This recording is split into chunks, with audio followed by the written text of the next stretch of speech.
하나님의 말씀 요한일서 4장 7절로 11절까지의 말씀을 보시겠습니다. 사랑하는 자들아 우리가 서로 사랑하자. 사랑은 하나님께 속한 것이니 사랑하는 자마다 하나님으로부터 나서 하나님을 알고 사랑하지 아니하는 자는 하나님을 알지 못하나니 이는 하나님은 사랑이심이라. 하나님의 사랑이 우리에게 이렇게 나타난 바 되었으니 하나님이 자기의 독생자를 세상에 보내심은 그로 말미암아 우리를 살리려 하심이라. 사랑은 여기 있으니 우리가 하나님을 사랑한 것이 아니요 하나님이 우리를 사랑하사 우리의 죄를 속하기 위하여 화목제물로 그 아들을 보내셨음이라. 사랑하는 자들아 하나님이 이같이 우리를 사랑하셨은즉 우리도 서로 사랑하는 것이 마땅하도다. 성도 여러분, 하나님의 보호하심 가운데 지난 한 주간 평안하셨습니까? 우리로 모든 수고를 마치고 이 안식일이 시작하는 시간에 말씀으로 모이게 하셨습니다. 벌써 5월의 마지막 시간이 되었습니다.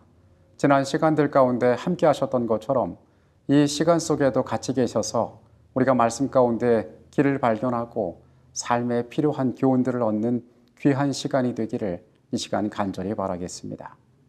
예수께서는 그분의 마지막 여정을 향하고 계셨습니다.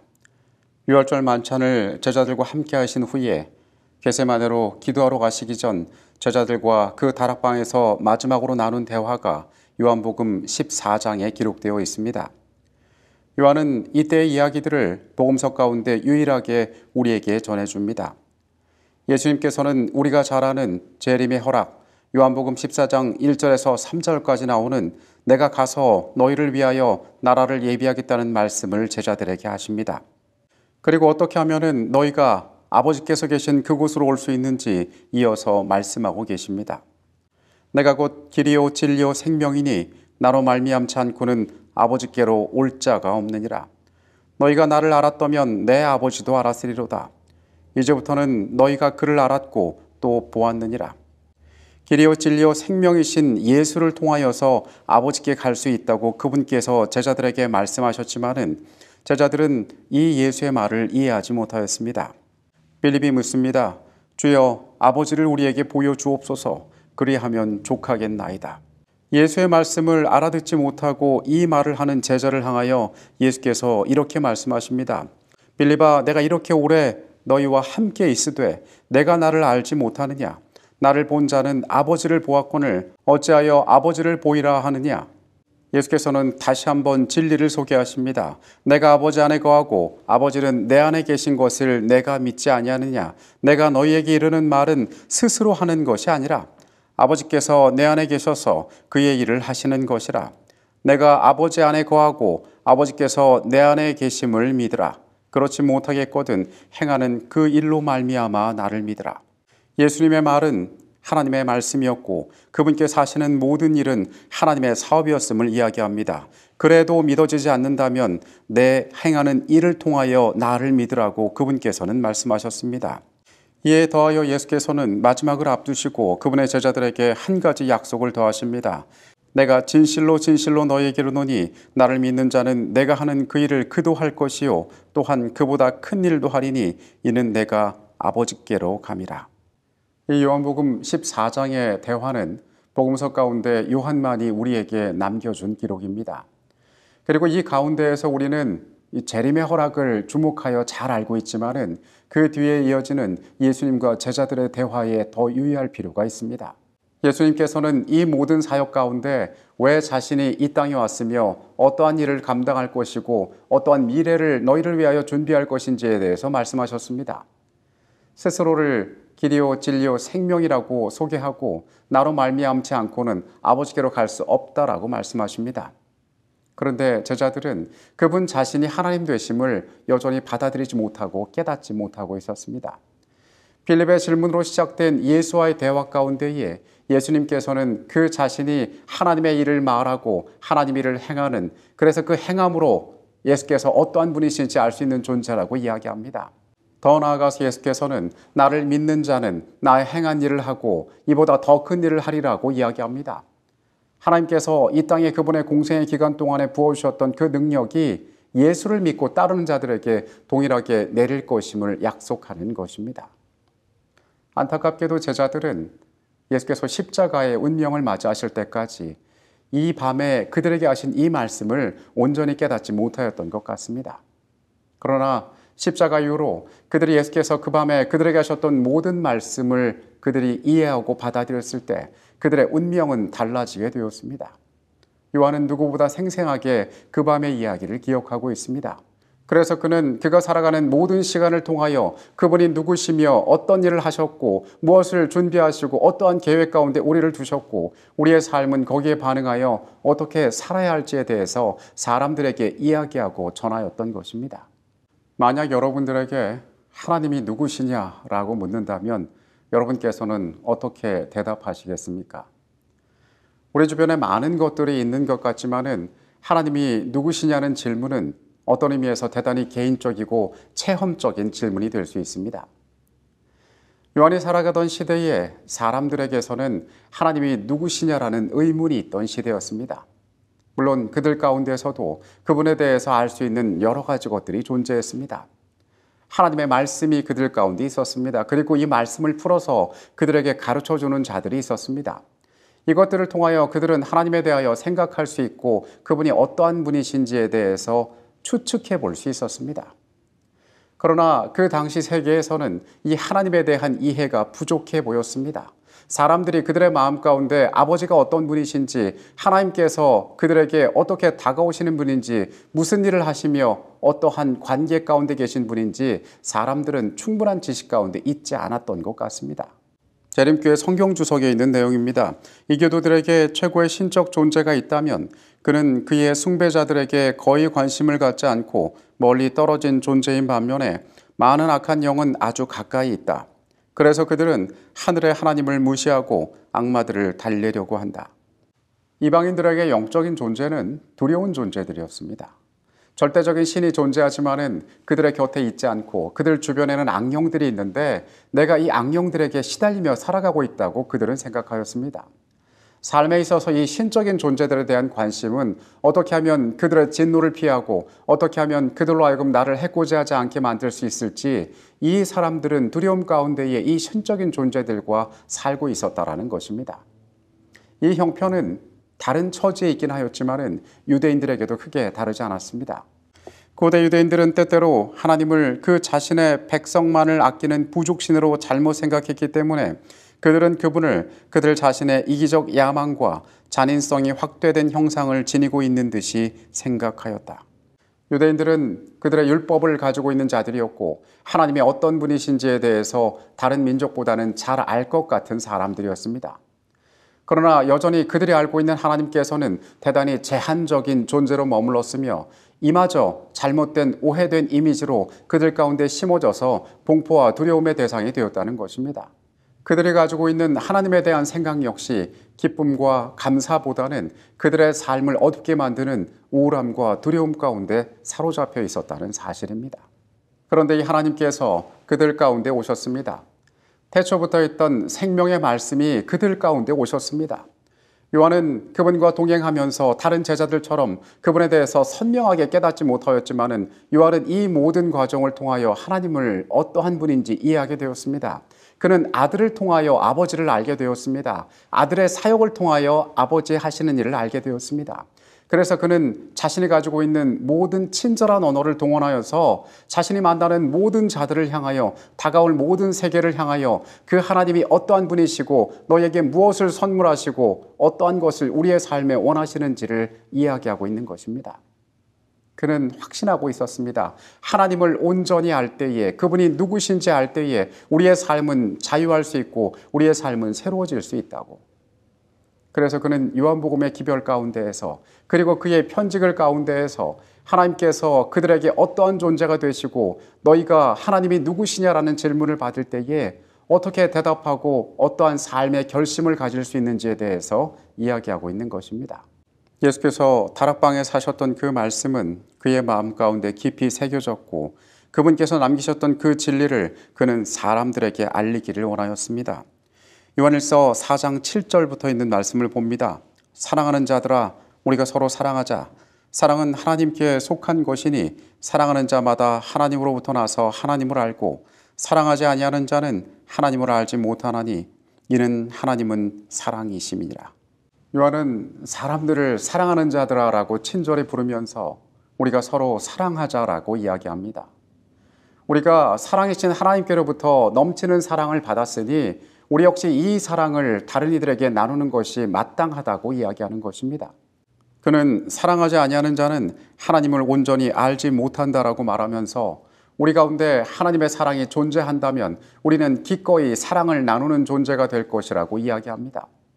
요한은 그가 경험했던 모든 시간들 가운데 예수 그리스도를 통하여 바라본 하나님 그 자신은 바로 사랑이라는 사실들을 사람에게 알리고 싶어 합니다. 그래서 그는 하나님은 사랑이시라는 말을 반복합니다. 그래서 하나님의 사랑을 받은 우리는, 하나님의 사랑을 아는 우리는 그 사랑 가운데에 어떠한 모습으로 이 땅을 살아가야 할지에 대해서 이야기하고 있습니다. 하나님은 사랑이심이라, 이 단순한 말로 그는 우리에게 하나님이 어떠한 분이신지를 알려주고 있습니다. 9절부터 그는 그 사랑이 어떠한 것인지를 우리에게 말합니다. 하나님의 사랑이 우리에게 이렇게 나타난 바 되었으니 하나님이 자기의 독생자를 세상에 보내심은 그로 말미암아 우리를 살리려 하심이라. 사랑은 여기 있으니 우리가 하나님을 사랑한 것이 아니요 하나님이 우리를 사랑하사 우리 죄를 속하기 위하여 화목제물로 그 아들을 보내셨습니다. 사랑하는 자들아, 하나님이 이같이 우리를 사랑하셨은즉 우리도 서로 사랑하는 것이 마땅하도다. 요한은 사랑은 여기 있다라고 이야기합니다. 그 사랑의 내용은 하나님께서 그 독생자를 우리에게 보내시고 우리의 죄를 사하기 위하여 그를 화목제물로 삼으셨다라고 이야기합니다. 하나님께서 우리를 향하여 베풀어 주신 이 이해할 수 없는 놀라운 친절과 구원이 우리를 향하여 보여주신 그분의 사랑이라고 이야기합니다. 앞서 이야기한 것처럼 많은 사람들은 하나님에 대하여 오해하고 있었습니다. 그들의 삶에 막연히 존재하는 절대자에 대하여 오해하고 있었습니다. 율법을 통하여 바라보던 하나님에 대하여도 오해하고 있었습니다. 그들의 삶에는 두려움이 존재했습니다. 그러나 요한은 온전히 아버지를 바라보았으니 아들을 통하여 바라본 아버지는 그들에게 사랑을 주셨던, 아낌없이 모든 것을 내주었던 사랑 그 자체이신 분이셨습니다. 그래서 요한은 11절에 다시 한번 호소합니다. 하나님께서 이런 사랑을 우리에게 주셨기 때문에 우리가 서로 사랑하는 것이 마땅하다라고 이야기합니다. 그가 이야기하고 있는 복음은 그들 세계의 가치관을 바꾸는 것이었습니다. 하나님을 온전히 이해하게 하는 것이었습니다. 예수께서 이 땅에 오신 목적을 성취하는 것이었습니다. 그것으로 하여금 사람들이 알게 하고 알 뿐만 아니라 삶의 변화를 요구하는 것이었습니다. 그 일을 통하여 하나님의 일이 이 땅에서 이루어지고 그분께서 영광을 받으시는 것이 그의 사역이었습니다. 참된 모든 제자들에게서 이 사랑은 거룩한 불처럼 마음의 제단에서 불타오른다. 하나님의 사랑이 그리스도를 통하여 나타난 것은 이 세상이었다. 당신의 자녀들이 결백한 생애를 통하여 이 사랑을 반사해야 할 곳도 역시 이 세상이다. 이와 같이 하여 죄인들은 십자가로 인도함을 받아 하나님의 어린 양을 바라보게 될 것이다. 교회에 다니는 사람들, 더 정확히는 예수를 믿는 사람들은 다른 사람들에게 친절하고 베풀 줄 아는 자들입니다. 이 사람들의 삶의 도목 가운데에는 어떻게 하면 남을 도울 수 있을까? 어떻게 하면 다른 이를 행복하게 할 수 있을까? 어떻게 하면 내가 가진 것들을 나눌 수 있을까라는 생각이 들어 있습니다. 교회에 대해서 이러한 마음과 생각을 갖게 한 것은 바로 아버지께서 우리에게 주신 사랑 때문이었습니다. 그래서 아버지의 사랑을 받은 자들은 서로 사랑해야 하는 존재들임을 요한은 여기서 우리에게 일깨우고 있습니다. 그 모든 것이 아버지 하나님을 온전히 이해하는 데서부터 시작되었습니다. 하나님께서 사랑이심을 깨닫는 데부터 시작되었던 것입니다. 12절입니다. 어느 때나 하나님을 본 사람이 없으되 만일 우리가 서로 사랑하면 하나님이 우리 안에 거하시고 그의 사랑이 우리 안에 온전히 이루어지느니라. 그의 성령을 우리에게 주심으로 우리가 그의 안에 거하고 그가 우리 안에 거하시는 줄을 아느니라. 요한은 우리 가운데 누구도 하나님을 보지 못하였다라고 이야기합니다. 그러나 우리가 서로 사랑할 때에 하나님께서 우리 안에 거하시고 그 안에서 온전한 것들이 이루어질 것이라고 이야기합니다. 그리고 그는 예수께서 그 다락방에서 그들에게 하셨던 성령에 대한 약속을 상기하였던 것 같습니다. 요한복음 14장 12절에 예수께서 이렇게 말씀하셨습니다. 나를 믿는 자는 내가 하는 일을 그도 할 것이요 또한 그보다 큰 일도 하리니. 사랑을 아는 자들은 하나님을 아는 자들입니다. 그리고 그들 가운데 성령이 약속되어 있습니다. 그리고 성령께서 그들에게 합당한 일들을 위하여 합당한 능력들을 허락하실 것이고 그들은 하나님의 일들을 이 땅에서 행하게 될 것입니다. 이것이 처음부터 예수께서 이 땅에 오셔서 죄 가운데 살아가는 소망 없는 자들로 하여금 아버지를 알고 어떠한 삶을 살아가야 할지 보여주신 인생이었습니다. 요한일서 3장 24절에서 요한은 말합니다. 그의 계명을 지키는 자는 주 안에 거하고 주는 그의 안에 거하시나니 우리에게 주신 성령으로 말미암아 그가 우리 안에 거하시는 줄을 우리가 아느니라.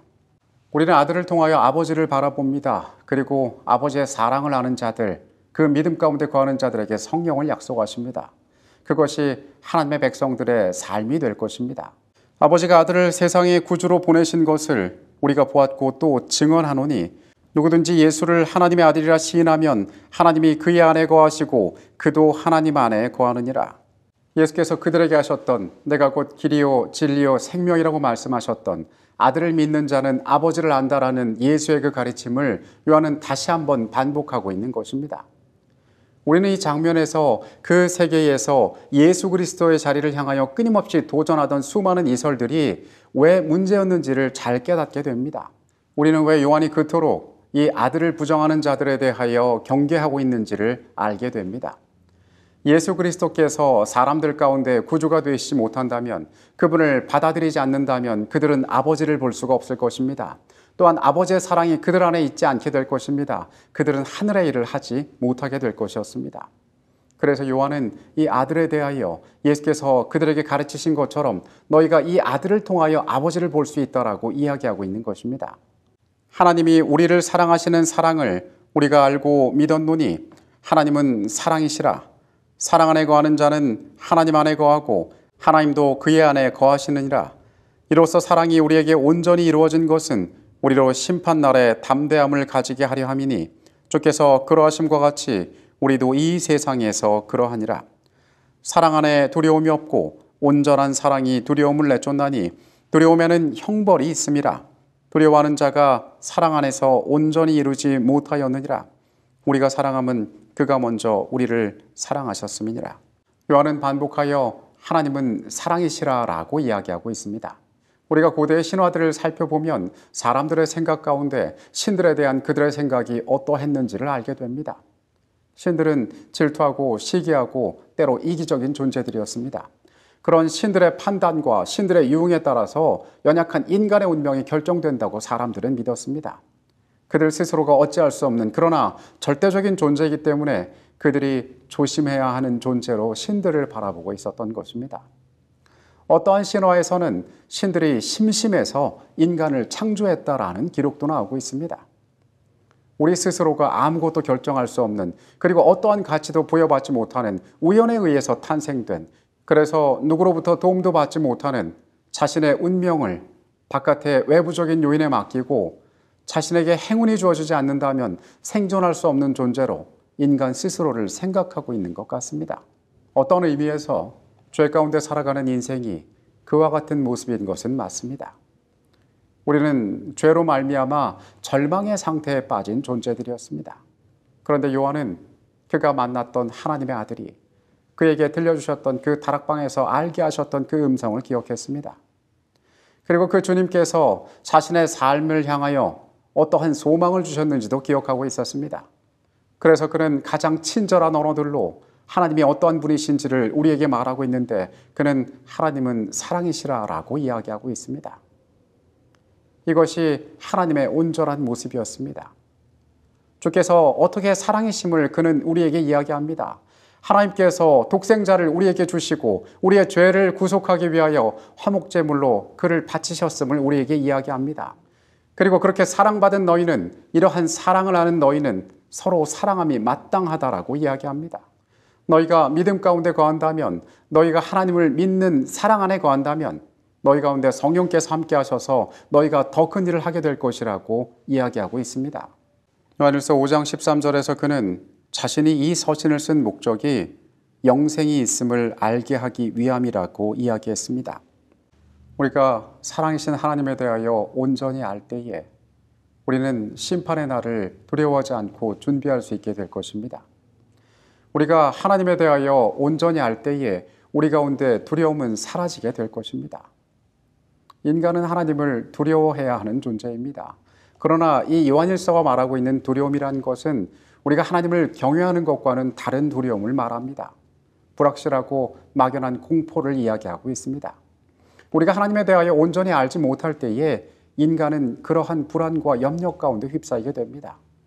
우리가 그분에 대하여 온전히 알고 그분을 우리 가운데로 받아들일 때에 우리는 진정한 자유함과 삶의 방향을 찾을 수 있다라고 성경이 가르쳐주고 있는 것입니다. 이 땅을 살아가는 우리의 삶이 많은 순간 헤매이고 있습니다.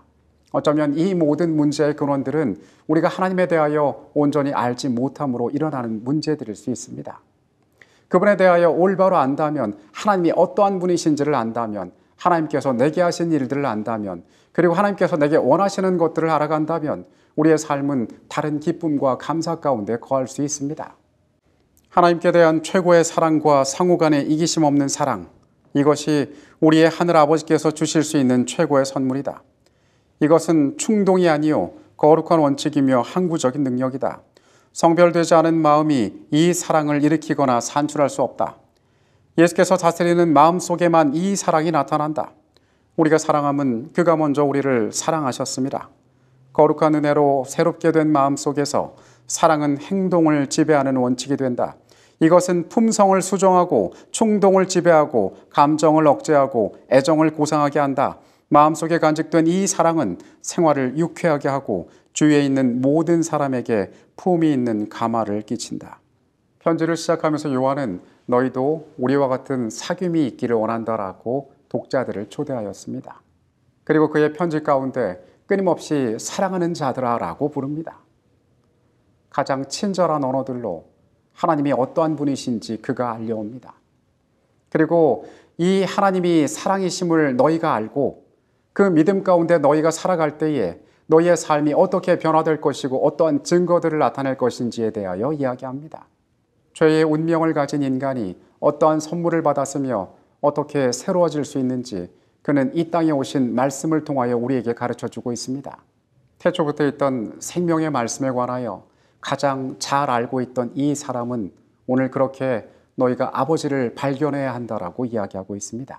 하나님은 사랑이시라고 요한은 말합니다. 이 말씀에 깊고 위대한 의미들이 우리의 생애 가운데 들어오게 되기를 간절히 바랍니다. 요한은 한 가지 더 강조하는 것이 있으니 그것은 그가 먼저 우리를 사랑하셨다는 사실입니다. 합당하지 않은 알지 못하는 자를 먼저 사랑하신 하나님의 사랑이 얼마나 놀라운지에 대하여 그가 이야기합니다. 여러분, 우리의 삶을 지배하는 것은 사랑이신 하나님에 대한 믿음이 되어야 합니다. 그 모든 원천에서 우리 가운데 사랑이 있을 때에 우리의 연약한 인생은 세상을 향하여 아버지의 일을 할 수 있을 것입니다. 우리가 기꺼이 그 일을 협력하기 위하여 믿음을 갖는다면 성령께서 우리의 삶을 도우실 것입니다. 어떤 면에서 하나님은 사랑이시라는 이 말은 추상적이고 이론적인 말처럼 들리지만은 우리의 삶에 있어서 가장 중요한 원칙의 시작이 되는 말씀이라는 것을 오늘 우리는 깨닫습니다.